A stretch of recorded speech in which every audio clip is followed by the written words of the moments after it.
Hi guys, I just wanted to share this art haul with you. I ordered these paints and I was really excited to share them and open them and try them. First is quinacridone gold. I love this color and apparently the pigment is no longer being manufactured, so I wanted to get an extra tube just in case.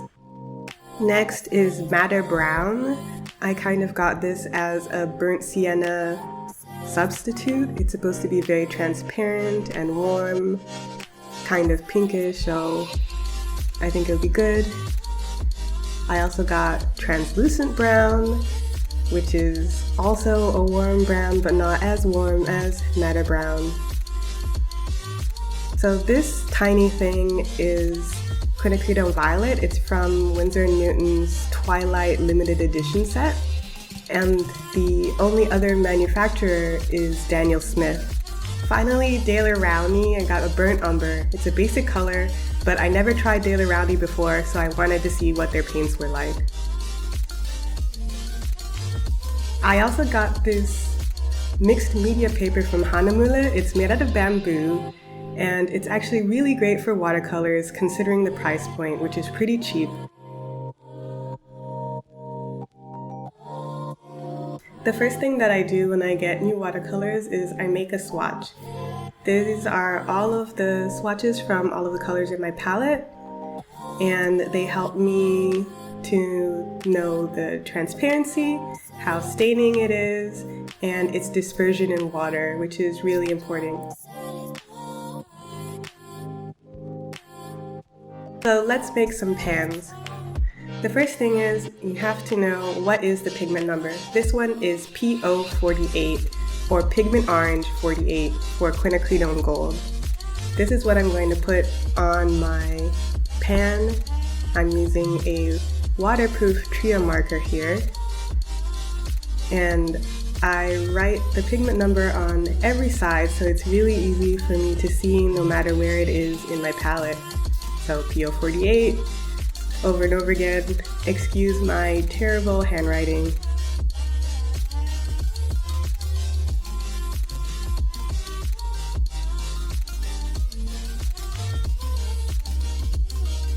And then finally on the end, I just put the manufacturer's initials, in this case DS for Daniel Smith. And that's it. So I do that for all the rest of these paints.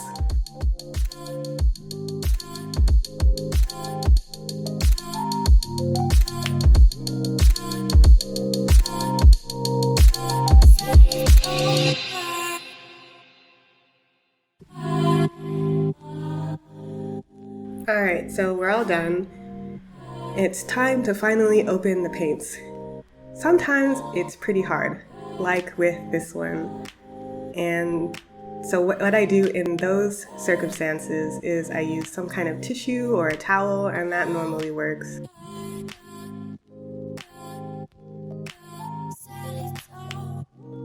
So what I try to do is squeeze out into the four corners of the pan first. That normally makes sure that there's no kind of hole, and then I just squeeze without moving the tube until there's like a hump of paint. I overfill it because it will sink down once it's actually dry. And that's really all there is. Maybe you should clean off the top. I don't.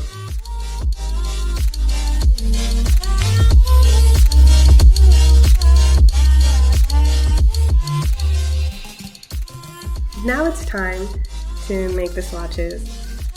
I made these boxes here and I start filling in each one of the boxes. You see I have a black line. That's to check for transparency.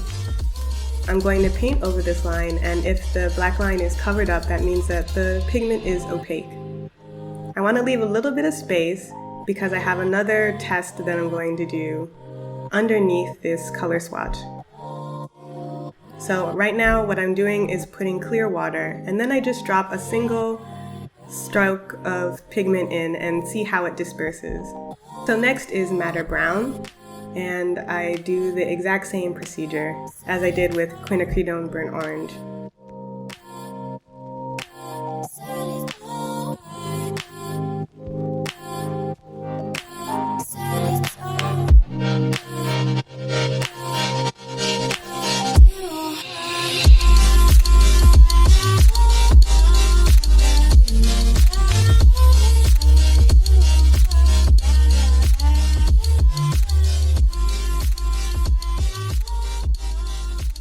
Look at that violet, isn't that really nice? This is actually one of the very few single pigment light fast violets. Most violets are not light fast, and I was really excited to get my hands on this one. Finally, Daler Rowney's Burnt Umber. This is coming out kind of weak. I end up going in with another layer. I'm not sure if it was my fault or the pigment, but I've used it since then and it seems perfectly fine.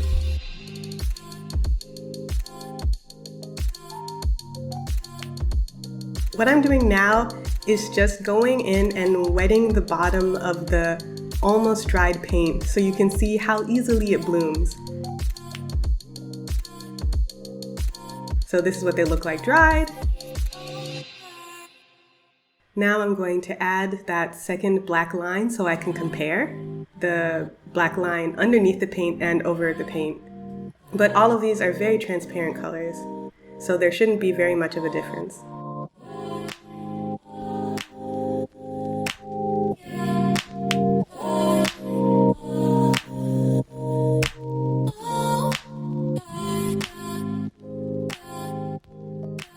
You see, they almost look exactly the same.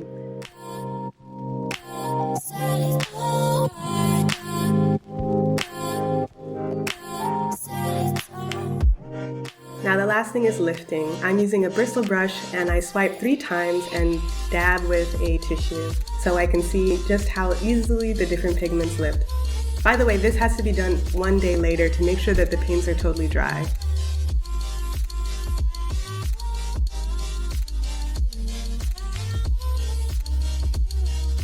As you can see, the quinacridone burnt orange seems to lift very easily, but the translucent brown doesn't lift at all.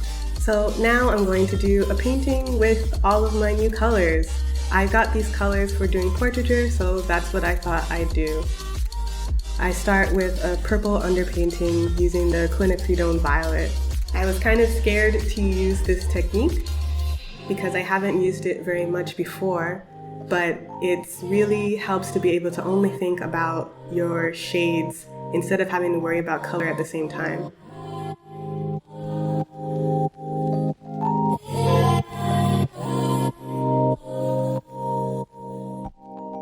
So now I have madder brown and I'm taping down my painting because I added too much water and it was starting to buckle. After the madder brown, I added the quinacridone burnt orange.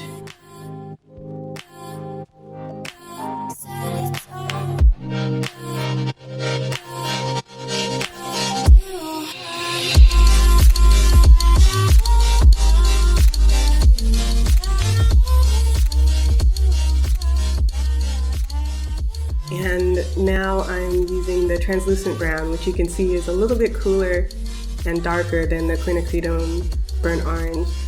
I'm mixing that with some edaphron blue to make a darker color because I don't think the painting is dark enough yet. So just going into those really dark areas.